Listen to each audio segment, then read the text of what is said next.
Hey, what up, guys? Jon from LinksWell. We are here. We are recording episode 13 of LinksWell Together podcast right now.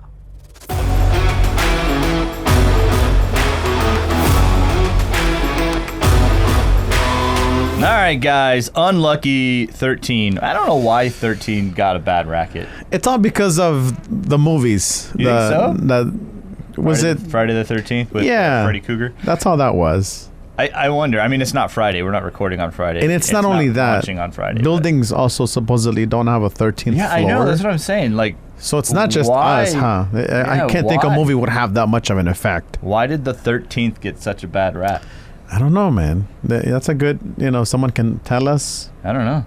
Do you know why 6 is afraid of 7? No. Because 7, 8, 9. Is that an urban legend? Yeah. You get it? 7, 8, 9. Yes, yeah, I do. He's a cannibal. Dad joke. Wow. That's the way we launch episode 13. Bad luck. Hey, it's October. It is. Halloween's around the corner. Yeah. Technically, when this launches, Halloween is over. That's right. Yeah. Because this will be launching. Like the first week of... Right. Well, no, hang on. It would still be before Halloween. Yeah. We're there. I'm paying attention. Don't mind me.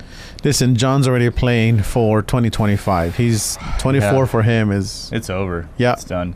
But we are, we're kicking off, man. SEMA is afoot. So I figured today, let's just let everybody know what we're excited about for SEMA. And then, I've already got a few dealers that are, slotted to come by and do a little live recording at SEMA with us. So we'll do some cool media while we're there. Yeah, stay tuned for that because, it's not us talking about LinksWell. Yeah. This is industry professionals and their opinion about, LinksWell. So... if you're an end user and you follow our channel, if you're a dealer and have had thoughts about, jumping on. Listen to what other people are saying, not only to what we're saying. Yeah. Then that's the whole point of this. And, come by, check us out at SEMA. Yeah, for sure. We'll be in North Hall and then we'll be in the Overland Experience over in the West, behind the West Hall. Yes. So that's what I figured, man. We'll just take a little minute. We still got some prep work that we're trying to get finished up for SEMA. So, because why not? It's SEMA. It's you go 1,000% at SEMA because that's what you do. Well, you're just, in this industry, you're never really done. No, it's like there's no such thing else. Okay, we're done. What's next? No, there's always a next. Yes. Yeah. Building new cars and all that stuff. The word done doesn't exist here. No, it does not exist. But anyway, SEMA. So last week we talked about the new Link 2 control system. Yes, we did. Which I am super excited to be that close to it. I think we talked about last week, I get to go camping for it, and just the options that you can really just kind of really do all kinds of things with it, man. Control power or water pumps, refrigerators. So do you come home and guess what, honey, kids? I need to test this out. We get to go camping this weekend. So I don't know if it's get to go for some of them. But that's not true. My family's. So we did a couple years ago. Wasn't when my wife broke her foot, but we did a whole 10 days up the coast camping the whole way. And my wife straight broke her foot and tent camped it for 4 days. Is she finally okay with that? She recovered? For the most part, she's cool. walking around. That's good. Every now and again it still gets a little slower. Yeah, I remember that. But so my family does camp. But I don't know that they would necessarily be excited because the problem is when I have to go and test, I'm half camping, half not. Right. And so it's kind of a catch-22 for them. But yeah. Yeah. But anyways, I'm super excited to demo that. I'm excited for the trailer. Yeah, me too. I think the trailer's going to make such a cool venue to kind of demo it. I think the vehicles show it really cool, but I think the trailer's going to show it really cool. So, please do make sure you come by for that. I'm excited for that. What is it that you're most excited for folks to see this year at SEMA? For folks to see, I mean... You said it a couple weeks ago, our Ford unit. Yeah. I kind of felt the same way when I saw the factory 12-inch in those, and I'm like, that's cute. And it's nice.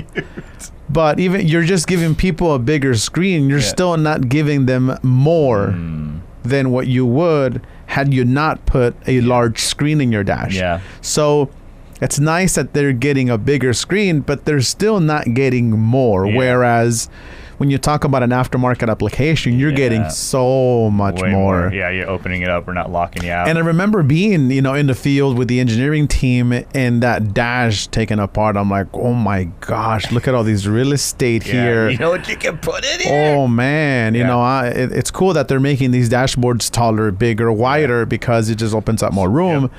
But that's what I'm most excited about. Okay. I am excited about our GM. Yeah, I was gonna steal the limelight of that one since you stole Ford. No, but I agree. Do go on with that one. When I was on with Ben, that's what I said. I said I feel like Ford called us out. Yeah. When Ford was like, "Hey, I got a 12-inch screen," we're like, "Okay, okay, you're gonna draw that line, huh? You wanna come out with your own 12-inch screen? Let me show you what we could do." Yeah. And then we busted out with an 18-inch screen. 18.5. I know, it's so big.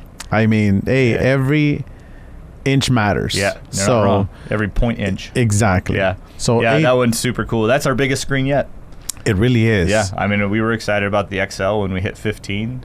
Yeah. And then with this new Ford F-150 with an 18 with the XL on-screen knob and all of that stuff. So it's gonna have that same XL kind of interface, newer interface. Like, of course, it's a new year, so new stuff is out there. Right. But yeah, that one's going to be epic. Like you said, nobody's done that. And being the fact that it's not just a bigger screen, but it is all of that aftermarket stuff: the preamps, the toss link, the ability to add apps to it and do all of that stuff. Which is why I'm excited about our GM version. Yep. Because I know there's another one out there. That released this year that everybody have been, because that application, man, that new GM, we've been getting asked about since it got released. And it's all GM's fault.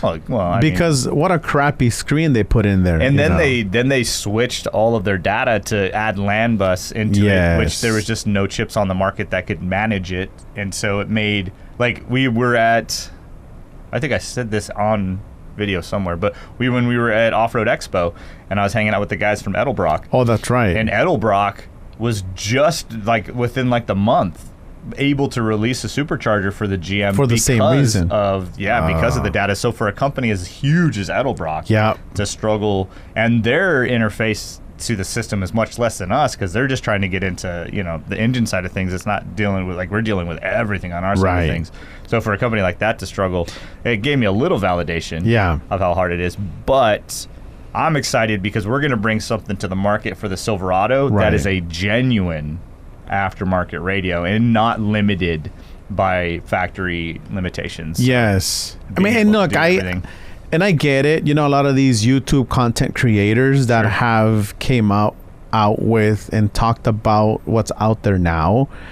I mean, it's cute and everything, but the fact that they have no real answers for the true consumer, hey, what about this? Hey, what about that? Real audio guy. It's like, let me go ask and come back and make another video answering all your questions. You're getting all of this information directly from us. Yeah, because we know what we're talking about. You know what I mean? Yeah. And it's just like, whether you're like us or hate us, the information's here. Yeah, and it's from the horse's mouth. Exactly. So ultimately, I think that, it speaks volumes. And there's so much to say about the unit that's out there now, but I'll save it for when we have our solution in front of us. Yeah, so we can show it off. But that's what I'm super excited for. One thing I will say, though, there is no comparison. No, there's not. There is nothing. No. It's nothing like it. You haven't seen anything yet. No. Right? Yeah, because what's out there is just a screen replacement. And so correct. It's relying on all of the factory tuners and it's very limited and all that stuff. So it's just a screen replacement. And then there's an interface that's required for you to be able to go in and out of using factory stuff and then the stuff that's on the screen. So. I mean, I will say this, put it this way. Right now, you're on CarPlay and you put your turn signals, your cameras don't work. Whereas, because you're not in the console. Yeah. Whereas with us, we're all together, baby. Yeah, exactly. So that's just a little taste. Yeah, of what's coming. And that's honestly why it's taken us so long. Is our factory said they could have done a screen replacement 2 years ago, 3 years ago, and we did toil over it. Yes. Because we knew how hard it was to actually do the full system, but we just were not happy with the idea of having to like create a flip-flop interface, and then really, like, guys, just all honesty, when you depend on factory components that can be updated by the factory, you always run risks of the factory updating something and just screwing up your interface. Exactly. We have firsthand experience. Like when we first opened, we were doing camera and navigation interfaces into factory screens, and the Ford Sync, man, from Ford Sync 3 1.0 up to where we stopped about 3.3, we had like 6 different software variants depending on which sync system you had, and if you deviated from what you had and Ford updated, so you just take your car for an oil change and Ford updated the system, it actually rendered things like it broke the radio until they would update our stuff. So and for us, that meant you hit console, something doesn't work anymore. Or something, yeah. It could be all kinds of different issues. And so for us, because we want to guard our customers, we don't want you guys to go to get your car serviced and then drive home with no radio because, because our interface needs to be updated to keep up with the Chevy update. Because, I mean, that's the name of the game anyways. Right. Like CarPlay. Why does CarPlay quit working on devices? Because CarPlay updates. Why does Android Auto quit working on devices? Because Android updates. So, we are forever going to be dancing around other people's updates so that we can keep up with that's that. endless. And so the least amount of those things that we can deal with is the better, which is why I'm really excited about this Chevy one, because we will be the only radio on the market that removes as much of the factory being able to mess with it. And for those that have the factory Bose, they're in for a treat. Yeah, they are. Yeah. Because that DSP amp that's going to be included in the kit, it's going to be amazing. It really, I mean, the Bose system didn't sound horrible, but it really, really wakes it up. And it gives you that extra channel to add a little bit extra bass. Correct. So come see our Chevy truck, because our Chevy truck has it and has the Bose, and we're going to add a little bit of bass to it. So you'll be able to hear, like, rather than doing what we normally do, like we had Matt on a few weeks ago.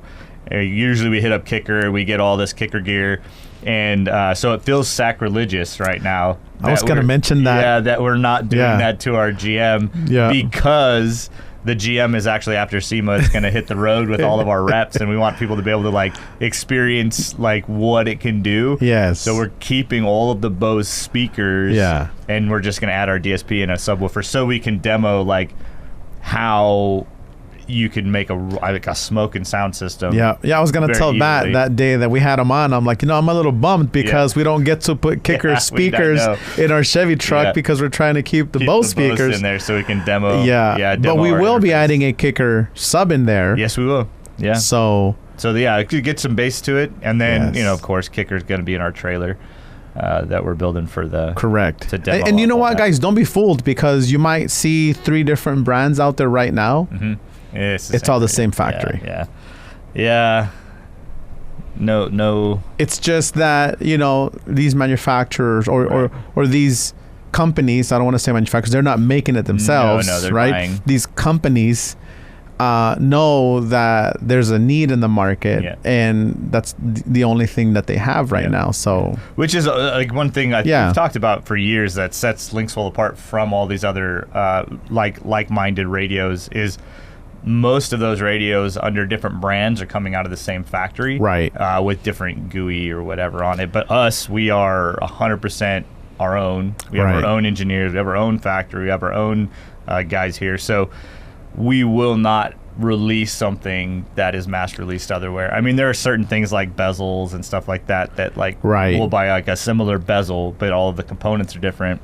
Because the bezel is like the one thing we don't manufacture. If it's already existed, we'll put our screen, our own electronic components into it. If someone's already paid the money for the tooling, then so be it. Then we'll borrow the plastics, but but that is the reality. The one that's hitting this, or the ones that are out on the market right now under a few different brand names. Right. I mean, it's coming out of the same factory. Correct. It's the same thing, just a screen replacement, which jumping away from a little 7-inch screen is cool, but you just it's not as fluid of an interface when you're trying to retain a lot of that factory stuff. So I'm super excited for that to debut, because I think it's going to be, and it looks good. You know, it's a good looking, like the dash just asks for, you know, a 15-inch. Yes, it does. In it, and I think it's going to look super good. So we got the new F-150 with the biggest screen we've ever put in. We have the long-awaited 19 and up, I guess now it's 19 to 23 Silverado, because Silverado's already shifted a bit. So we have those two big things coming. The Link 2 control system, which we talked about last week, that's debuting again. We have anything else coming out? The SEMA? 15 to 20 Suburban? Yeah, Tahoe? Yukon. Yeah, that one looks really good too. It really does. Yeah, I like it. That's another, it's funny, like Shu, the owner, he's got his Denali, and that thing is loaded, man. And so when you put that in his Denali, like a week later, I asked him, I'm like, so what do you think, Shu? He's like, I never realized how much I wanted a bigger screen. He's like, what he said. He's like, you know, I was like, oh, this one's fine. He goes, now that I've had this one, yeah, this is better. So yeah, it was super funny. Yeah, like, and this is the president of the company driving around with one of our units in his car, and if there's any issues, anything he doesn't like, the factory fixes it. Correct. There's no way our around factory that. will get after it. Yep. Yeah. Well, that's my favorite thing. When I first interviewed here, like when they opened, Shu's like thing was, I want to know what people want, and good enough is not good enough. Like he's just not okay. Like he actually when he was out here, went to a customer's house in their driveway and was on the phone with engineers, helping to figure out why their camera interface wasn't working right. Like the owner, man, we're talking like the guy in charge of everything. Yes. He jumped in a rental car and he drove from Ontario to San Diego, which is a good hour and a half, 2 hours on a good day, to just sit in this guy's driveway for a couple hours on the phone with an engineer to make sure that, you know, things were taken care of. So that hasn't changed. I mean, you know, ultimately that's where, you know, I think it was episode 1 where we talked about you putting somebody in a situation where it's like, hey, I'm going to sell you this product. It's whatever, $100 or $2,000, right? And for the product to not deliver, nobody wants to be in that situation. No. So if you're the person who spent the money on our product and you're not happy, then we're here to make sure that you're either happy with your purchase and you know, or if you're still not going to be happy even after we fixed it, then, you know, it's your decision. But not at that point, the ball is not on our side of the court. Yeah. We just work really hard. Like ultimately, you know, we are a high-tech product, and high-tech product comes with high-tech problems, right? That's just natural. Like when you're dealing with something that's super high-tech, your issues are high-tech issues, and so sometimes they seem like big deals. But what has often been said to us through dealers is it's not a matter of, you know, whether or not we're going to have an issue. It's a matter of how you're going to deal or handle the issue, which is, you know, we really do work hard, like really, really hard to make sure everybody gets taken care of. And I mean, like everything else, like certain things fall through the cracks, or, you know, an email gets lost or something like that. But it's not by, you know, us not caring. We definitely want to do that. So so we have the Yukon Denali. Yes, that's coming out. That's super exciting.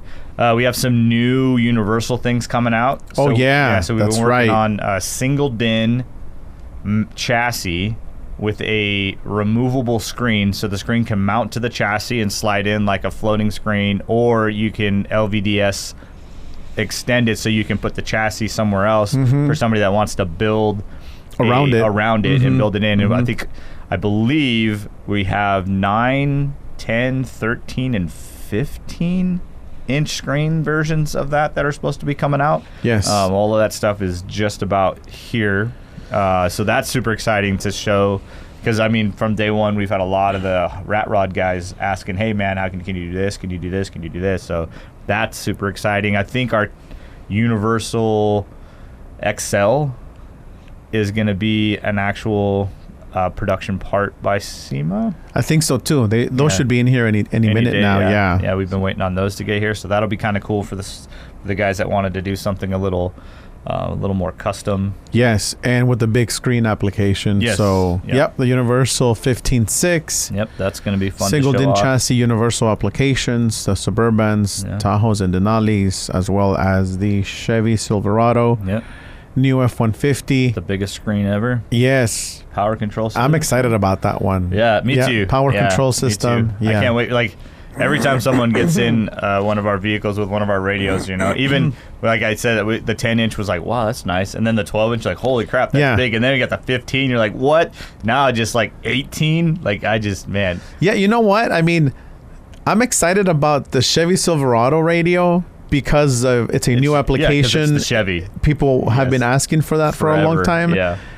But then what excites me about the F-150 is the size of that screen. I know. That's what I was telling Ben in my interview. It was like, man, I don't know which I'm more excited for. Yeah. Because, like, I mean, I get people asking about that Silverado Sierra radio all in every the time. Video. Every time I post something, they're asking about it. So, like, I'm excited for that to hit. But, man, just, like I said, that going from the 12-inch in the Jeep to the 15, right? Now when I get back into it with a 12-inch, I'm like, it's okay.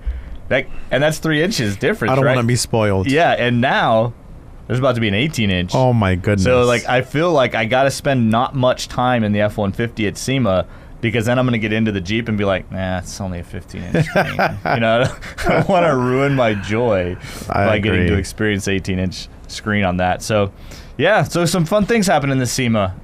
We'll have some interviews, so hoping, like, if you guys are a dealer and you're catching this, right? Like I'll put my contact info. We'd love to have you come on, man. I'm just going to ask, like, 3 main questions, like, who are you and what do you do, and the name of your shop, like, the location of your shop. Just kind of give everybody where you know who you are, and then we'll ask about your favorite part about being a LinksWell dealer, and then what you're most excited about. So that's it. Yeah, we're hoping to just get as many of those guys, many of our dealers in.